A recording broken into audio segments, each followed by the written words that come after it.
Happy Halloween to all my viewers out there who are just watching this on a nice spooky Halloween. I mean, this shit's very spooky, man. We got Travis Scott Fish up in this bitch. That's some spooky shit, guys. Oh man. On this spooky night today, we'll be talking about things I really like. My girlfriend, man, I wish. But not necessarily I'm gonna be talking about my girlfriend, but we're gonna be talking about the hottest new subject out there. My girlfriend. So we've all heard about the Five Nights at Freddy's movie, guys, and we've all watched it. We either watched it at home on the good old just living room like setup, or we watched it in theaters where everybody was stealing fucking cardboard cutouts. Like, dude, everybody was going wild for this movie. Apparently, it was the biggest deal, except for I never got to watch it, so I'm a little pissed.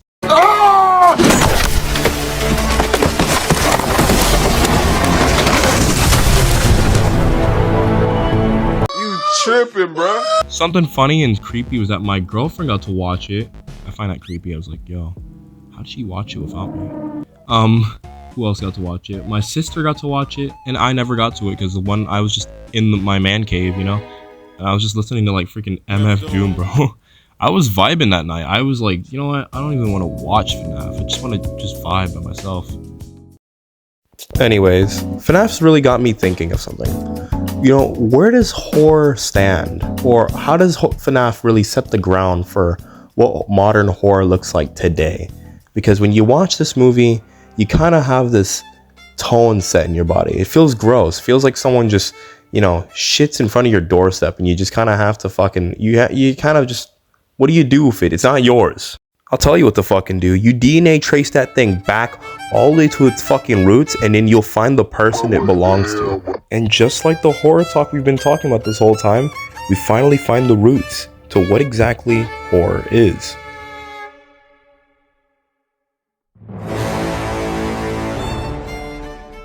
Ooh, actually, hold on, guys. Before I go ahead and start this whole video, I had to get changed real quick into something a little more spookier to kind of set the mood. And yeah, I'll be right back, guys. Go on, watch. Just wait.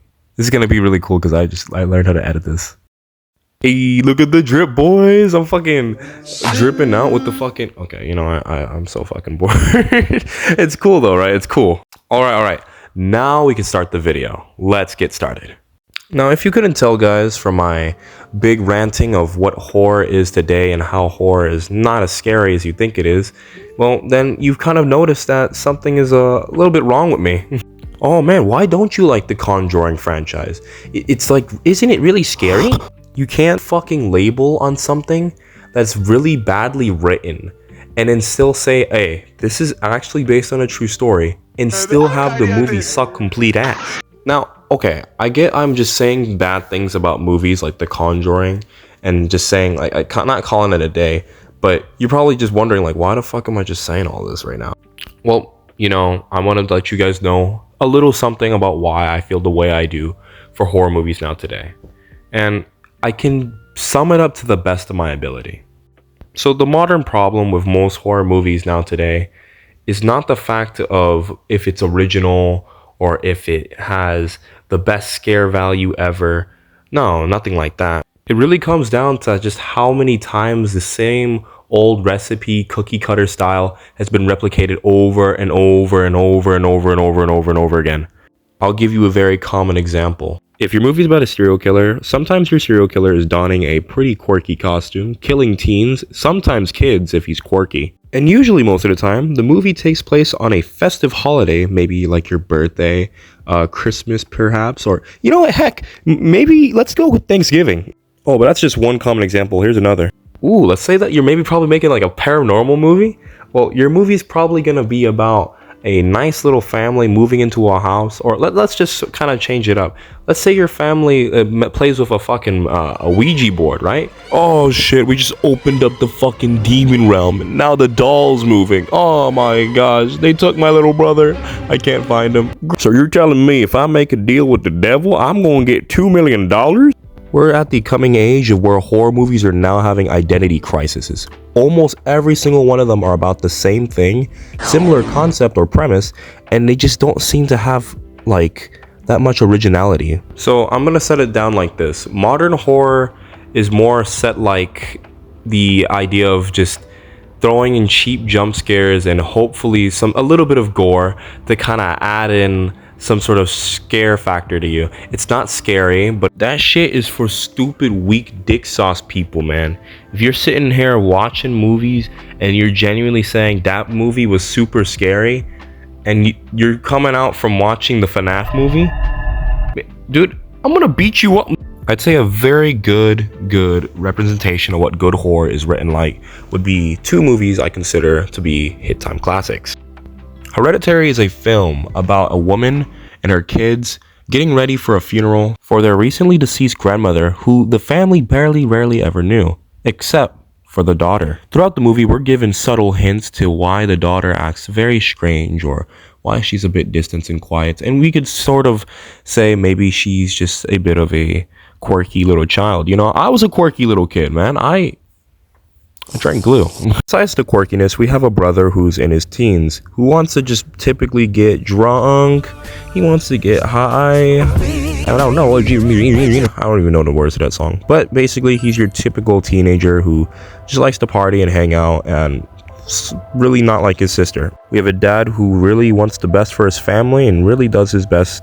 I mean, really, he's really doing his hardest. He's at some moments he's more of like, I mean, I can't fucking take this. I'm just gonna go to sleep, man. And we have a very sick mother who's gone through a lot through her life and somehow has kids and also somehow is able to hold a marriage despite obviously having sort of like a lot of mental like illnesses, you could tell, with just suicidal thoughts, which I can't say that on YouTube. I can't say that word, guys. And sleepwalking, which obviously for some people sleepwalking is pretty normal, but pairing the two things together of depression and sleepwalking, you're probably more likely to start doing things in your sleep that might harm others. The mother tends to kind of distance herself between her son because of an incident that happened throughout the movie, which I will not get into. You guys gotta watch it yourself. Come on, guys, get into the movie, all right? Basically, the family is just kind of distant from everybody. You know, the daughter really likes to stay distant in a treehouse. The son likes to stay distant and kind of smoke weed. And the mom is distant and she goes kind of to her place to just do whatever she needs to do with her job and sort of just a creative outlet. The dad is also just distant, but I mean, he's just kind of vibing. No, I really don't judge this man. There are some moments though I definitely judge. I don't want to spoil you guys on this movie because the overall movie and story is very complex with very good plot twist and just very good storytelling. Hereditary definitely deserves a 10 out of 10, but I have to deduct points because of just the ending itself in general. The ending itself feels kind of left off, kind of like my dad. And I feel like the movie just kind of isn't like well concluded because of like there still feels like there's like plot holes and things towards the end that they kind of just leave up to the audience for just, you know, interpretation. But I really do recommend my audience to go check out the movie Hereditary, which is free on Paramount Plus. No, it's actually on HBO Max. Never mind. Wrong one. But check it out, guys. It's a very good horror movie. If you like movies like Midsummer or movies that are involved with spirituality and just the idea of just fucked up shit, just watch this one. Despite some flaws, I would say this movie definitely deserves a 10 out of 10. So, when it comes to this movie, specifically, this one is a cult classic to my childhood because growing up, I didn't really have much horror movies I could say was considerably scary.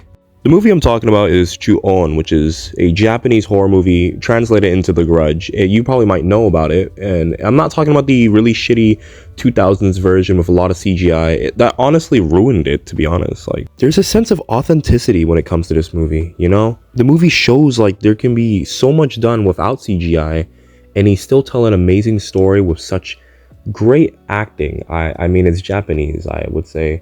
It was really done very well. And plus, I'm just gonna be honest with you guys, anything Asian related or just foreign out of this country tends to be a lot more scarier from where I'm from, you know, just like, you know, tell me, what is your favorite foreign horror movie in the comment section down below? I would like to know.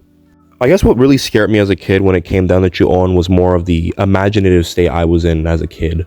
When I watched the movie, I felt as if, okay, well, they're getting chased down by the Onryu, you know, what are we gonna do? What are you gonna do? like it's chasing you, run away. So sometimes when they ran away, it always got me thinking like, well, how do you escape this thing? Because if it catches you, you die. But what exactly does it do to you when you die? It's always got me questioning as a kid. I was always wondering like, what does it do to you?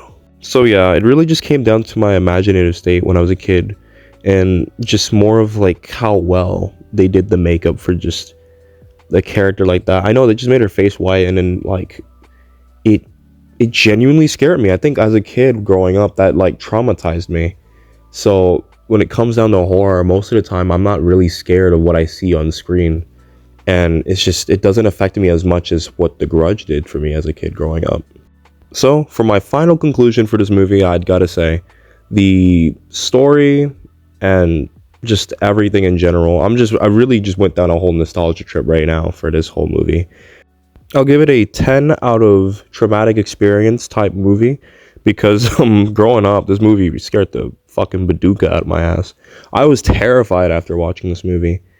I don't know. This movie, I feel like I didn't give a really good review on it, because I think I'll give a much more better review on a different video. But overall, I do recommend watching the original Japanese version, Ju-on, or as most Western audiences know it as, The Grudge. Please most definitely check it out, guys. It is a very good movie.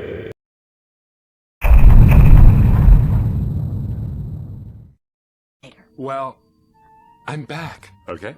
So guys, I'm back from a very long break where I had to work on a lot of stuff for myself, you know? Overall, this break consisted of me having to attend a funeral, working on my relationship with my girlfriend, and just trying to take some time and figure out what kind of stuff do I want for my channel, you know? This project's been, prolonged for a very long time, ever since Halloween. Gosh damn, that is one long time. I mean, you guys can already tell, it's like ever since the Halloween shit's been going on. Like, this should have been uploaded a while back, a long time back, and here I am finally finishing up my like long, almost forgotten project. And here I am. I'm glad to have been back, and I'm just going to give you guys a quick little update. I've been doing fine, and just overall, I'm trying to do my best to work my ways up through the rank and get my channel up and going. And overall, I lost 1 subscriber, which is got me pretty sad, pretty bummed out. I'm like, fuck, bro, 1 subscriber, bro. I can't live without that 1 subscriber. It's okay, guys. You know what?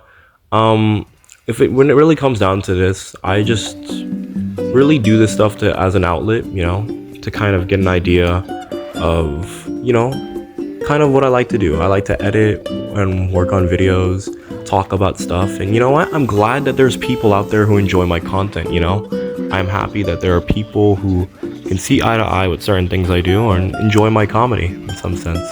Thank you guys for so much support to my channel, and you know what?